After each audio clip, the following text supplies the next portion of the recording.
Subscribe to Mufti Tariq Online and press the bell icon for more videos.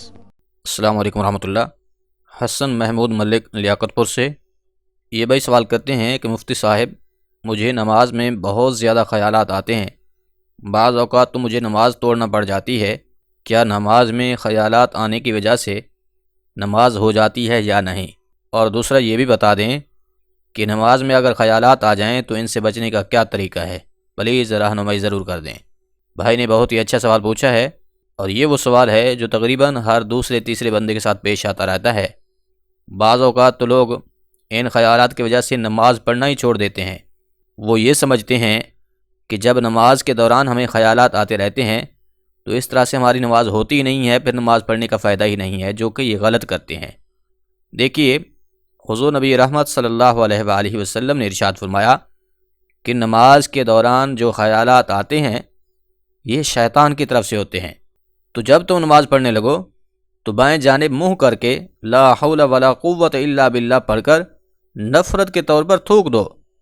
اس تھوکنے کی وجہ سے شیطان تمہارے سے دور چلا جائے گا، یعنی کہ جب نماز پڑھنے لگیں تو اس سے پہلے بائیں جانب تھوک دیں۔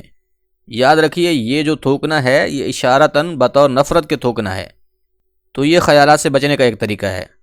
دوسرا طریقہ یہ ہے کہ نماز میں جو کچھ آپ پڑھ رہے ہیں، یعنی کہ ثنا سبحانک اللہم و بحمدک پڑھ رہے ہیں، سورۃ فاتحہ تلاوت کر رہے ہیں، یا اسی طرح تکبیرات و تسبیحات، تشہد، درود اور دعا وغیرہ، ان تمام چیزوں کا ترجمہ یاد کر لیں، یعنی کہ ان کی جو اردو ٹرانسلیشن ہے اس کو یاد کر لیں۔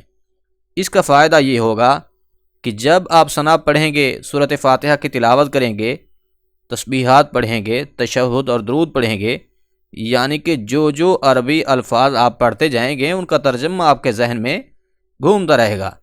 اس طرح سے آپ خیالات سے محفوظ رہیں گے۔